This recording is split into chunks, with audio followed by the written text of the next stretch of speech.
사건의 이면을 읽고 뉴스에 맥을 짓는 방송 시사인 팟캐스트 시사인 인싸 3부를 시작하도록 하겠습니다. 안녕하십니까. 저는 시사인싸 3부를 또 진행을 하게 된 최강기라고 합니다. 오늘도 이제 세 분과 함께 하겠죠. 우리 이종태 경제팀장님 함께 해주셨습니다. 네, 안녕하십니까. 안녕하세요. 네. 차영석 디지털 미디어 팀장님께서도 함께 해주셨습니다. 네, 좋아요. 이제 더 이상 뭐 길게 얘기하기도 이제 지치셨나봐요. 차영석 팀장님 나도 좋아요. 네. 좋아요. 네. 네. 우리 마타리 윤현선 에디터도 함께 해주셨습니다. 네, 반갑습니다. 네. 여기 확실히 예전에 우리가 이게 경제 인싸였잖아요. 굉장히 경제적으로 인사하는 것 같아요. 그러게요. 짧게. 예. 네. 잉여로운 것은 다 배제하고 그래요. 있어요. 잠깐만요, 저 알람 좀 울렸나 보고요. 아, 네. 알람 눌렀네요. 예. 네, 알겠어요. 넘어가시죠. 네, 잉여롭네요. 불필요한 작동을 이어가고 있어요. 오늘 이제 시사인이 골라주는 경제 뉴스 픽 첫 번째 뉴스가요. 잊혀진 그룹 한보그룹 이야기입니다. 정말 얼마 만에 듣는 한보그룹인지. 도대체 이게 언제적 회사죠? 전 진짜 잘 모르겠어요. 그렇죠. 윤현선 우리 셋 정도만 알 것 같아요. 제가 그래서 그러면 오늘 이 뉴스를 선택해서 맞아요. 한보그룹 얘기를 한번 해봐야겠다 싶었습니다. 네. 본격적으로 좀 준비해 오신 이야기 네. 차영석 기자 전해주시죠. 일단 최근에 이 뉴스 사람들이 보고서 한보그룹이 어디지? 약간 이렇게 생각하시는 것 같은데 정태수 전 한보그룹 회장의 넷째 아들 정한근 씨가 국외 도피 중에 체포돼서 국내로 지금 압송됐습니다. 그렇습니다. 그래서 1998년 한보그룹에 대한 검찰 수사가 시작돼서 322억 원을 스위스로 빼돌린 혐의로 조사를 받다가 잠적한 지 21년 만에 지금 이제 잡혀가지고 압송된 거고요. 네. 그리고 정태수 전 회장 역시 2007년도에 강릉 영동대 교비 72억 원을 횡령한 혐의로 재판받다가 치료를 이유로 일본으로 네. 갔거든요. 그 이후에 지금 12년째 입국을 하지 않고 있습니다. 그럼 아니, 이분은 아직 안 잡힌 거예요? 그렇죠. 정태수 씨는? 네, 지금도. 근데 아들만. 이번에 뉴스에 잠깐 나왔잖아요. 지금 정한근 씨가 와가지고 그 정태수 전 회장이 작년에 에콰도르에서 사망했다 이런 얘기를 했는데 사실 이제 그렇게 되면은 이게 일종의 꼬리 자르기처럼 죽은 네. 사람한테 모든 책임을 다 돌릴 수 있잖아요. 그래서 사실 그거는 확인해 봐야 될 일이에요. 그렇죠. 네, 생사를 네. 확인하겠다고 그러던데 사실 이게 21년 동안 외국에 숨어 있다는 게 이제 가능한지 물론 322억을 스위스로 빼돌렸으니까 그렇게 가능할 수도 있을 것 같기도 한데 그러니까 예. 와 대단하지 않아요? 대단하네요, 진짜. 이 영화에 나올 얘기죠. 그래가지고 네. 이제 1998년에 검찰 조사를 받은 다음에 사라져요. 그래가지고 이때 국외로 밀항을 한 걸로 지금 약간 추정을 좀 하고 있고요. 그런 다음에 그러니까 어떤 분이 자기 동창인가 그런데 개명을 한 한국인이 있어요. 한국 사람. 그러니까 개명을 하고 나서 이 사람의 원래 이름 있잖아요. 네. 그 이름으로 캐나다와 미국에서 영주권과 시민권까지 취득하고 우와. 그렇게 살았나 봐요. 그러다가 작년에 이제 검찰에서 이제 가족들의 행적을 추적하다가 이제 꼬리가 잡힌 거죠. 그래서 정한근 씨 에콰도르에서 미국으로 출국하려다가 경유지인 그 파나마 공항에서 구금되면서 이제 21년 만에 네. 국내로 이제 송환된 거죠. 잡혀서. 그렇군요. 네. 그리고 아까 잠깐 얘기한 것처럼 정태수 전 회장 같은 경우는 그때 일본으로 건너가고 나서 그리고 나서는 카자흐스탄으로 갔다가 그때 또 정부에서 범죄인 인도 요청 뭐 이렇게 하고 나니까 카자흐스탄 옆 나라에 키르기스스탄으로 이렇게 도망가요. 네네. 그래가지고 그 이후에 이제 어쨌든 이제 사라졌는데 그래서 이 두 부자가 체납한 세금만 2,500억 원이 넘는데요. 우리는 정말 2만 원도 체납을 못 하는데 2천억 원의 체납이라니 정말 상상을 초월하는데 뭐 지금 살아계신지 안 살아계신지는 네. 뭐 확인이 안 되고 있습니다만 어쨌든 정한근 씨만 보면은 표현하자면 글로벌 도발이 옛날에 왜 우리 도망 다니고 그러면 도발이라고 막 그랬잖아요. 도발이요? 전문 용어 처음 들어봤어요? 나왔어요. 도발이 네. 처음 들어보는데요? 그리고 또 도발이 친다라고 해요. 그러니까 그래서 도망 다니는 걸 도발이 친다. 네, 도발이라고 불렀을 거를 그렇죠. 속어로 혀를 차시네요. 진짜 한심하다 이런 거. 솔직히 이렇게 몇십 년 도망 다닌다, 도발이 친다는 게 아, 이게 쉬운 거 아니거든요. 아, 대단하죠. 도대체 아니, 몇 개의 이성주도 국가를, 힘든데. 몇 개의 국가를 다녔겠어요, 와. 진짜. 그러니까 지금 나라도 몇 나라에 지금 그러니까요. 등장하는 나라가. 키르기스스탄은 뭔가요, 그러니까요. 도대체? 근데 이제 우리 정원선 에디터도 얘기했지만 윤원선 에디터도 얘기했죠. 정원선? 정원선이요? 정원선 씨? 개명의 정원선입니다. 네. 반갑습니다. 개명했네요. 네. 이 정씨가 개명 성도 바꿀 수 꽂혀가지고 있나? 좋아요. 그만해 이제 정말. 근데 이게 보면 한복으로 아까 잘 모른다 그랬잖아요. 예.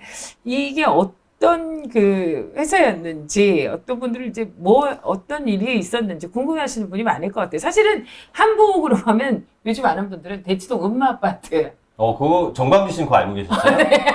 왜요? 음마아파트 왜요? 그게 한보가 세운 진짜요? 네, 이거 봐. 그렇구나. 음마아파트. 은마는 알죠. 네, 그래서 지도표 보면요 한보 음마아파트라고 지금도 떠요. 그렇구나. 네, 그렇겠다요. 네. 요즘 네. 애들 대치동 그래서 같더라고요. 제가 그 한복그룹 잘 모르시는 지금 요즘 거기가 어디지? 이렇게 하는 분들 좀 있을 텐데 네. 그래서 일단 좀 말씀드리면 1997년에 이제 외환위기 직전에 한복그룹이 부도가 나요. 그리고 나서 이 부도 이후에 연쇄부도를 이렇게 쭉쭉쭉쭉 다른 그렇죠. 기업들도 넘어가고 그래서 이때 하여간 굉장히 그래서 한복으로 하면은 IMF, 외환위기 이렇게 딱 외환위기 연결이 완전 되고 신호탄이었어요. 게다가 네. 이 한복으로 하면은 이 뇌물하고 되게 이 밀착도가 높은 맞아요. 연관 검색어를 맞아요. 할 수 있을까나요? 그래가지고 이 정태수 전 회장이 이 뇌물이나 비리 사건 때문에 검찰하고 법원을 왔다 갔다 하실 때마다 네. 그때부터 환자복 입고 휠체어 타고 그게 그래서 되게 정경유착 하면은 한복그룹의 정태수 회장 이렇게 딱 이미지가 사실 그렇게쯤 이렇게 그 당시에는 찍혀 있었고요. 그리고 이 정태수 전 회장이 한 유명한 말이 있어요. 네. 머슴이 뭘 알겠는가. 이게 무슨 말이냐면 한보가 비리 때문에 국회 청문회가 열렸는데 네. 국회의원들이 이제 이 뭐 계열사 사장들이나 뭐 직원들 뭐 이런 얘기들을 좀 했는데 그러니까 한마디로 뭐냐면 직원들이 뭘 알겠느냐를 머슴들이 뭘 알겠느냐 이런 얘기를 해가지고 당시에 사실 이게 굉장히 유명한 직원을 말로. 머슴이라고 표현한 네. 그러니까 거예요. 궁금증이 더하죠. 예. 그렇죠. 이 예. 정태수 회장에 대해서 좀 더 깊게 좀 파고 들어가 보죠. 정태수 전 회장이 1923년생이고요. 원래 세무공무원을 하다가 아, 이분 공무원 출신이에요. 네, 세무공무원 하다가 광산업으로 좀 돈을 벌었다는 얘기가 있어요. 그런 다음에 1975년에 구로동의 영화 아파트, 김영화 기자가 사는 영화 아파트는 아니고요. 영화 아파트. 여기 정영석 기자 그러지 말아요.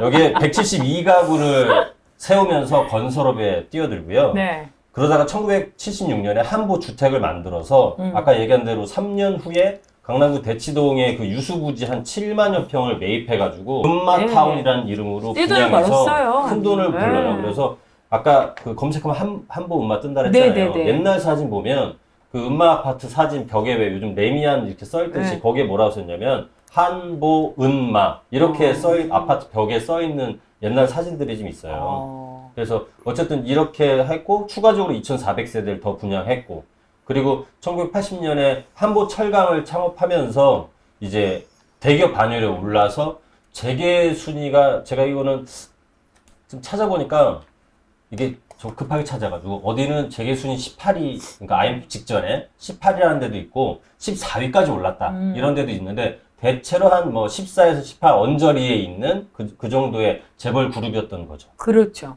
아니 근데 저도 이번에 이제 이 사건이 재조명되면서 그 아들이 잡히고 이러면서 생각해 보니까 정태수 회장이 확 떠오르는 거예요. 그 그렇죠. 환자부 입고 네, 나왔던. 네, 근데 네. 정태수 회장 하면 또 이게 수서비리 마치 이렇게 그렇죠. 기억이 어렴풋하지만 딱 도식화되는 게 있거든요. 그렇죠.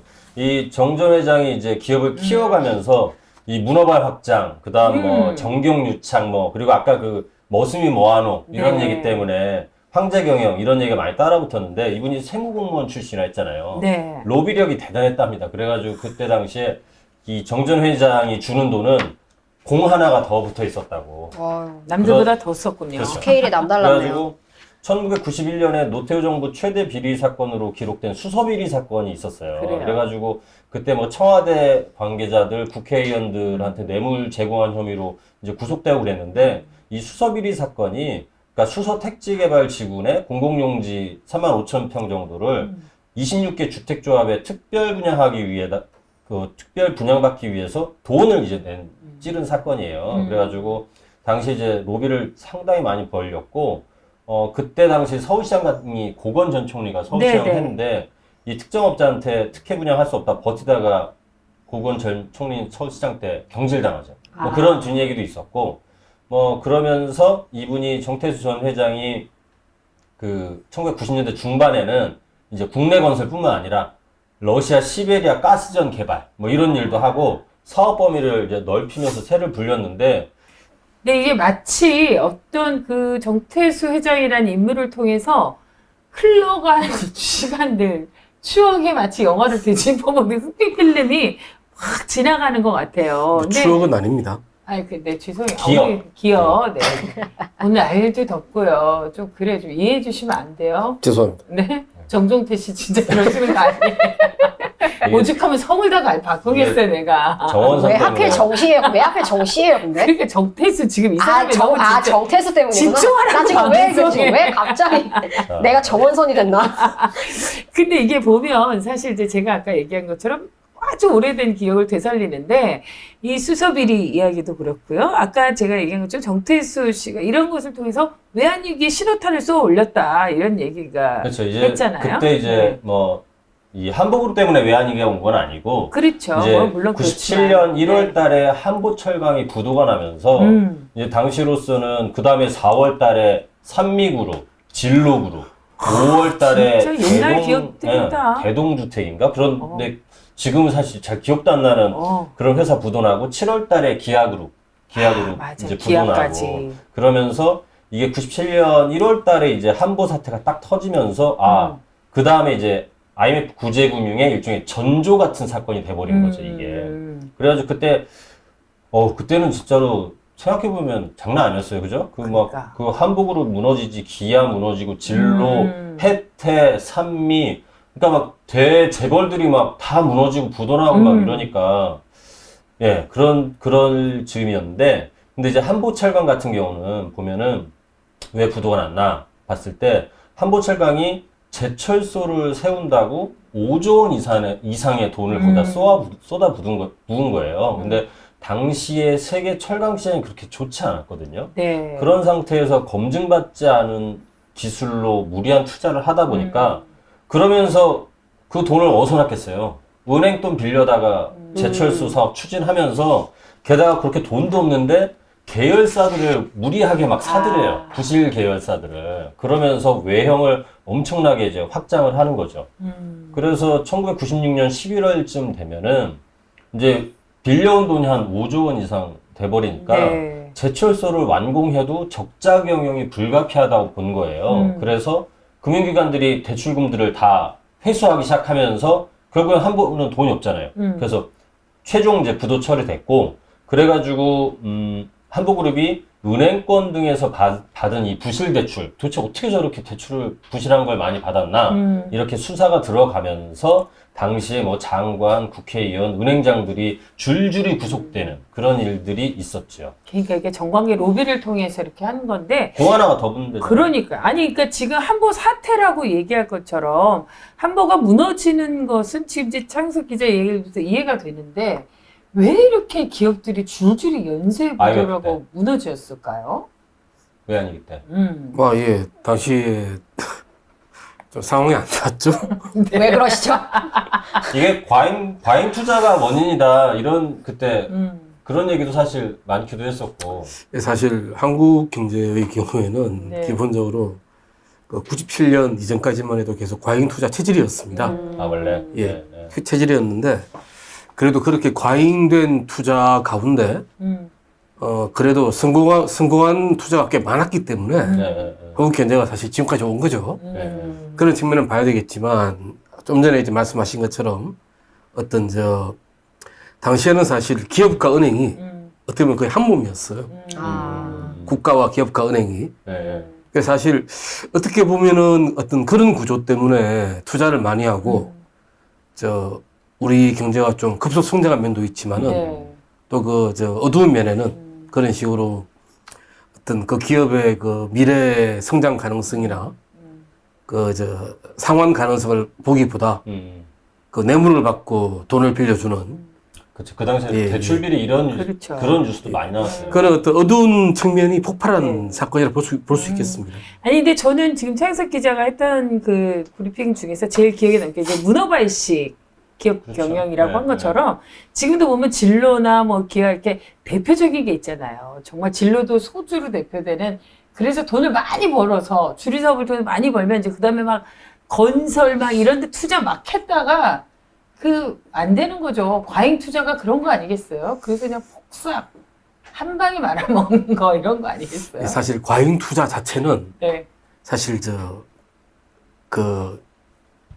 그 시점 이후에 돌아봤을 때 알 수 있는 겁니다. 그렇군요. 당시에 나왔었는 그렇군요. 투자한 시점에서는 모르죠. 아, 다만 이제 그 투자 실패하면 우리가 과잉 투자라고 이야기를 합니다. 그렇군요. 그리고- 이런 것도, 네. 네, 그때 당시에 종금사 그때 종금사들이 그 단기 외채를 끌어다가 기업들한테 대출을 해줬잖아요. 맞아. 네. 그래서 그때 외환위기가 오면서, 그러니까 외환위기가 오면서 종금사들의 이 단기 외채를 갚아야 되는데, 이, 없으니까, 돈이 없어가지고 종금사가 그때 금융권이 먼저 무너지기도 하고, 뭐, 그래서 그때 과잉 투자? 결국에는 이거를 종금사를 통해가지고 그 단기 외채를 끌어다 쓰면서 나중에 그거를 갚을 능력이 상실해버린, 그러니까 구조 자체는 그렇게 돼 있었던 거잖아요. 그렇군요. 나중에 이런 것도 이제 우리가 좀 되짚어 보면서 이때 왜 문제가 됐는지 외환위기의 원인이랄까 이런 것도 좀 되짚어 본다면 앞으로 우리 경제 문제를 풀어나가는데도 중요한 감명고사의 계기로 삼을 수 있을 것 같아요. 그래서 한번 이종태 팀장님이 좀 준비해 보시는 걸로 하고 저번에 국가부도 그 영화 그 제목 뭐죠? 국가부도의 날. 국가부도의 날 영화 했을 때 IMF 그 외환위기 네. 그 얘기를 한번 기사로 한번 쓰시지 않으셨나요? 네, 썼죠. 맞아요. 네. 네. 그 네. 기사 엄청 반응 그래서 좋았었어요. 꽤 많이 읽혔는데 어. 오늘은 다 까먹으셨나 보네. 네. 아니, 그러다가 바꾸세요. 이렇게, 네, 제목 링크 이런 거 있으면 달았으면 좋겠는데. 그렇다기보다 이게 사실 나이가 들면 어떻게 쓴 것도 기억을 못해요. 아니, 갑자기 나이 얘기까지 하고 그러세요. 기억을 그럼 생생하게 뭐라고 또 이렇게 방어를 해줄 수가 없잖니. 좀 그래도 방어 좀 해주십시오. 그렇게 내가 열심히 하고 있잖아요. 그러니까 네. 이게 문제가 사실 그때 그 기사 자체는 그 주로 핵심이 외환 시장이었으니까요. 아, 시장 예. 얘기지. 네. 아, 예. 원래- 제 실수였습니다. 이 국가 부도라는 게 네. 기본적으로 이제 아까도 이야기 나왔지만 사실 김영삼 정부 들어서 네. 사실 그 전에는 한국에서 외국 돈을 빌리기가 힘들었어요. 아, 네. 근데 어차피 당시에 그 이른바 외환 시장을 개방하긴 해야 되는데 근데 제일 큰 문제가 뭐였는가 하면은 원래 외환 시장에서 가장 위험한 게 단기 외채거든요. 단계체. 예. 말하자면 1년이나 2년 같은 짧은 기간 내에 돈을 빌려서 갚아야 되는. 그래서 원래는 그 장기 외채, 좀 더 이제 오랜 시간이 걸리는 네. 거 있지 않습니까? 장기 외채 시장을 개방하고 난 다음에 익숙해지면은 단기 외채로 가야 되는데 네. 참 문제가 단기 외채부터 잃어버렸어요. 아, 그때. 예. 그것도 아마 당시에 줄줄이 부도난 사태의 원인 중 하나였을 겁니다. 그렇군요. 그러니까 국가도 그렇고 개인도 우리 같이 부채 많은 사람들은 장기 부채를 먼저 써야지 단기 부채 위험해요. 조심하셔야 돼요. 알았어요. 꼭 물고 들어가네. 정말. 내일부터 카드 안 쓸 거예요. 네. 아, 카드 현금 서비스 조심하세요. 그러니까요. 예, 네. 전형적인 단기 부채죠. 그렇죠. 예. 아, 나는 그런 게 빨리빨리 들어와요. 네. 이 외환위기 이후에 이제 이 정태수 회장이 이제 지금 이제 사라진 거잖아요. 예, 그래서 누군지, 저도 예. 예, 그래서 외환위기 때 워낙 이제 한보 막 부도나고 그래가지고 저도 약간 그 다음에 정태수 회장에 대해서는 저도 잘 이렇게 뉴스를 그렇죠. 잘 기억이 안 났는데 이번에 보니까 그러니까 정 전 회장이 그때 이제 그 뇌물 관련된 어쨌든 부도 뭐 뇌물 이것 때문에 징역 15년 선고받고 복역하다가 네. 2002년도에 협심증 진단을 받고서 병보석으로 나왔어요. 그러다가 이 며느리가 아마 그 강릉 영동대학의 학장으로 있었나 본데 네. 여기 이제 교비 72억 원을 횡령한 혐의로 또 다시 재판을 받아요. 그래서 2006년 2월 달에 징역 3년 실형을 또 받고 그런데 이제 당시 재판부가 이제 정 전 회장이 83세 고령이고 또 병력이 있다는 이유로 법정 구속을 하지 않았는데 네. 이제 그 다음에 5월달에 병 치료하겠다고 일본 갔다가 안 들어오셨던 거죠. 예, 그런 스토리였더라고요. 그렇군요. 예. 이 정말 기억 속에 사라졌던 한보 사태 이번에 다시 한번 재조명하게 되고요. 또 넷째 아들이 이제 뭐 일단 21년 만에 사법당국에서 잡혔으니까요. 또 이 문제가 어떻게 처리되는지 좀 주목해 봐야 될 것 같습니다. 한보는 정말 아직 끝나지 않았습니다. 그러네요. 네. 네. 두 번째 소식 넘어가도 되겠죠? 네. 네. 두 번째는 또 오늘은 그룹 관련한 소식을 많이 갖고 왔네요. 태광그룹 총수의 김치 갑질. 나는 또 갑질을 많이 들었어도 김치 갑질은 또 처음 김치 갑질은 들어봤어요. 어떻게 하는 건가요? 그러니까 김치를 어떻게 갑질을 해요? 제가 뉴스 보다가 이런 뉴스도 있구나 싶어서 네. 약간 찾아왔는데, 그러니까 6월 17일 날 공정거래위원회가 태광그룹 소속 19개 계열사가 총수 일가가 소유한 회사의 김치 와인을 높은 가격에 대량 구매한 행위에 대해서 시장 명령과 함께 과징금 21억 8천만 원을 부과했다고 합니다. 아이고. 그리고 이제 지금 태광그룹의 이호진 전 회장 등 최고 경영진과 법인을 검찰에 고발하기로 했다고 하는 내용이거든요. 이게 도대체 무슨 말이에요? 김치가. 그러니까 저 지금 이 설명을 듣고도 지금 이해가 안 되는데요. 네, 들어보세요. 공정위에 따르면 네. 태광이 고급 해운제 골프장인 휘슬링 가봤어야지, 가봤어야지. CC를 김치 판매 통로로 활용했다고 합니다. 그러니까 무슨 골프장을. 이 총수 일가가 지분 100%를 가진 곳인데 야. 이 휘슬링 락 CC 김치를 임직원 수를 기초로 해서 계열사에게 나누고 또 계열사는 다시 아유. 부서별로 구매량을 할당을 했고요. 계열사는 김치를 회사 비용, 그러니까 직원들의 복리 후생비랑 판촉비로 일단 사들여요. 사들인 다음에 직원들에게 급여 명목으로 지급을 하고요. 급여를 김치로 줬다고요? 아니 이거 무슨 개콘이에요 원래 지금? 급여 엉망이네, 명목으로 진짜. 지급을 했대요. 그리고 직원 전용 온라인 쇼핑몰을 만들어요. 아, 그런 김치를 다음에 판매하는 온라인 쇼핑몰. 그렇죠. 와, 그래서 대단하네. 김치를 살 때만 쓸 수 있는 포인트를 제공한 다음에 아, 이거 진짜 웃기다. 임직원들 의사와 관계없이 그 취약한 주소로 김치를 배송했대요. 아니 이거 무슨 진짜 갑질이다. 개콘에나 진짜 나오는- 완전 갑질이다. 재밌다. 아니 야. 그래가지고 그 김치 판매 단가가 저는 몰랐는데 이게 키로당 일반 김치 요즘 한 6만에서 7만 원 그 정도 하나 봐요. 아, 네. 그래요? 그런데 이제 여기서는 김치 판매 단가가 키로당 19만 원, 그러니까 10kg당, 그러니까 10kg당 6, 7만 원 보통 금치 하는데 팔았어요? 금치? 10kg당 19만 원에 이렇게 해서 2014년에서 저희도 욕할 뻔했어요. 와. 그러니까 2014년에서 2016년에 걸쳐서 임직원들한테 김치 512톤, 95억 5천만 원치를 떠넘겼다고 합니다. 아니 이분들은 금치만 먹고 사신 거예요, 뭐예요? 대박이다. 아니 이게 지금 아까 김치 와인이라는데 김치 말고 와인도 또 팔았다면서요. 그래서 이제 그런 와인도 얘기죠? 이제 비슷한 총수 일가가 100% 출자한 메르뱅이라는 이 회사를 활용했는데요.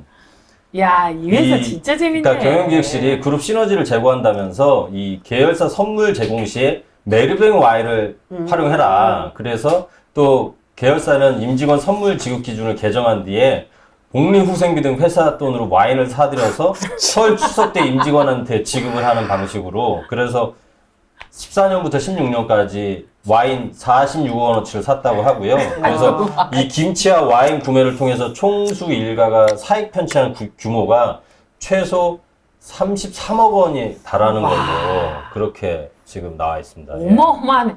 그러니까 이 회사 임직원들은 김치 보통 소주 마신데 김치 먹고 와인 먹고 아니, 왜 이 아이템들이 결정되는지도 저는 그러니까 너무 이상해요. 왜 먹으면서 김치와 총수 와인은 욕하고 뭐야, 막 대체. 이러는 거 아니야? 아니 근데 이렇게 한 이유가 뭐예요? 나 진짜. 그러니까 아니 그 태광그룹이 이게 음향회사 아니었나? 이게 굉장히 아니요. 저도 유명한 그래서 회사 아니에요? 이번에 쟤 뭐 하는 회사예요, 도대체? 태광그룹 그걸 찾아봤는데, 잠깐만요. 제가 좀만 기다려봐 주세요. 예.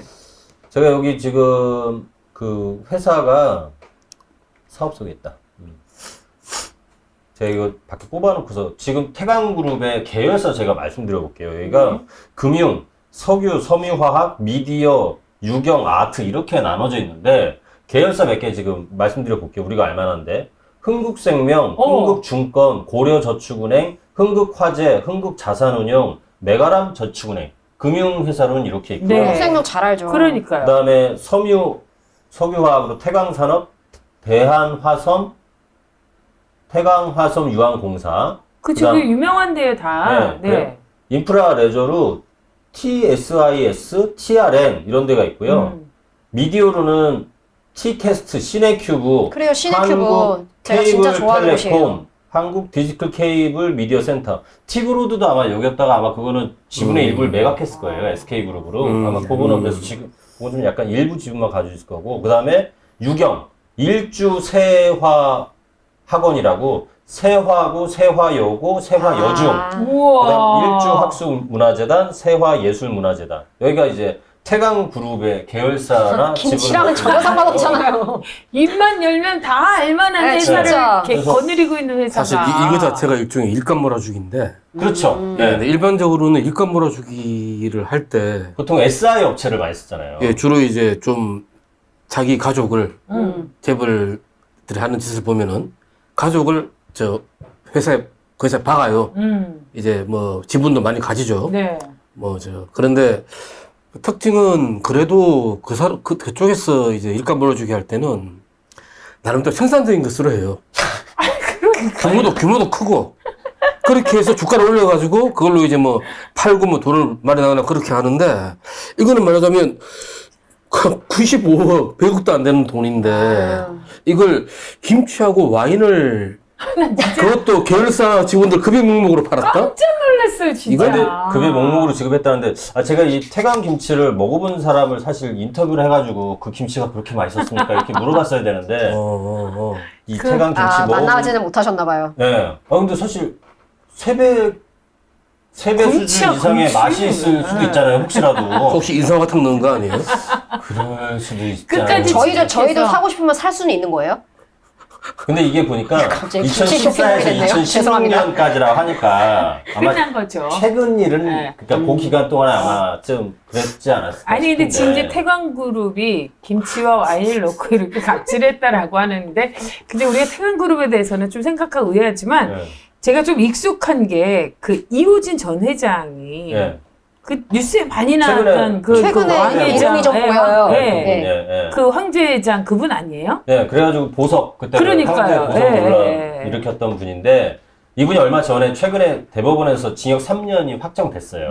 그래서 실형이 확정됐고 뭐 횡령 혐의, 뭐 조세 포탈 이런 것들 원심 다 확정해서 이제 최종적인 이제 판결이 내려졌고 네. 그다음에 뭐 어쨌든 최근에 그렇게 재판이 굉장히 길어졌는데 이제 기소 2달 만에 그때 간암 이후로 병구석 계속 구속 집행 정지돼 나왔다가 7년 넘게 불구속 상태로 재판을 받아왔는데 이 보석 기간 중에 이렇게 담배 피고 막 이런 네. 것들이 그때 카메라에 일상생활을 잡혀가지고 아주 잘하시던데. 그래서 결국 지난해 12월 달에 보석 취소돼서 재수감이 됐거든요. 그렇죠. 그래서 이번에 다시 이제 실형을 살게 됐는데 근데 지금 이 김치 팔다가 김치를 팔아 넘긴 걸로 이 검찰 고발을 당했으니 또다시 조금 더 사셔야겠네요. 법정에 또 서야 될 것 같은데요. 이분- 아 진짜 이거는 저 귀추가 주목돼요. 진짜 어떻게 될지 너무 이분 궁금하네요. 보석금 마련을 위해서 다시 한번 다시 한번. 김치와 와인을 팔아야 되는 거 아니에요? 태광김치 드셔보신 분 저희 그 제보 받습니다. 유튜브나 팟빵 그 댓글 남겨주세요. 댓글란에 댓글 좀 남겨주세요.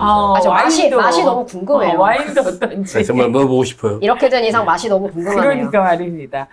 아, 진짜 생각할수록 황당한 뉴스네요. 아니, 이게 이 뉴스는 이렇게 우리가 사실 시사인사, 이 경제파트에서 굉장히 무겁고 의미 있고 이런 뉴스를 많이 달았는데 오늘 굉장히 많이 웃었어요. 네, 제가 유쾌해요. 너무 재밌는 뉴스예요. 황당 뉴스네요. 황당 뉴스. 읽다가 웃겼습니다. 그러니까. 죄송합니다. 네. 그러니까 이 재벌도 격에 맞는 이렇게 일감 몰아주기도 좀 생산성이 있고 규모가 있는 걸로 해야 되는데 이렇게 정말 김치로 뺨 때리는 일은 처음이에요. 이게 희한하네요. 김치로 뺨을. 네. 예를 들어서 제가 아무리 구독, 좋아요, 알람에 환장을 했어도 네. 부서별로 구독, 좋아요, 알람을 할당해가지고 이렇게 하지는 않거든요. 어머 그거 해야겠다. 왜 그거 할 생각 못했지? 아, 나도 지금 그 생각했어요. 네, 이거 왜 안 했지 지금? 그건 진작 합시다. 했어야 되는데. 사람들이 좀 되게 오종종한 것만 배우네. 아니, 저는 사실은 오늘 커피 들어와서 모델 보고 봤는데 네. 미리 시나리오를. 근데 평소엔 잘 읽으세요? 예. 궁금하네요. 네. 한보 관련 뉴스는 사실 봤어요. 예. 봤는데 이 김치 갑질 뉴스는 네. 정말 뒤통수 한 대 맞은 것 같은 느낌. 그렇습니다. 하여간 대한민국 재벌은 우리에게 많은 것을 시사해 주는 것 같습니다. 진짜 이 성장에도 크게 기여했고, 네, 또 이렇게 웃겨버리니까. 그렇죠. 또 여러 가지 문제도 나왔고, 심지어 우리에게 웃음도 어처구니 없는 웃음도 주었는 이 그 그룹의 이야기를 좀 오늘 다뤄봤는데요.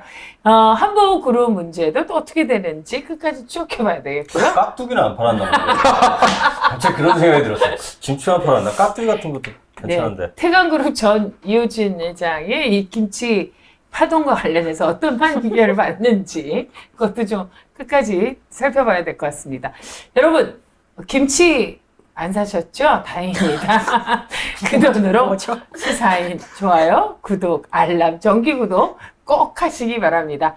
오늘 차윤석 기자가 할 얘기 제가 대신했습니다. 늘 대신하는 독자 대표 최강기입니다. 많이 도와주시고 후원해 주시기 바랍니다.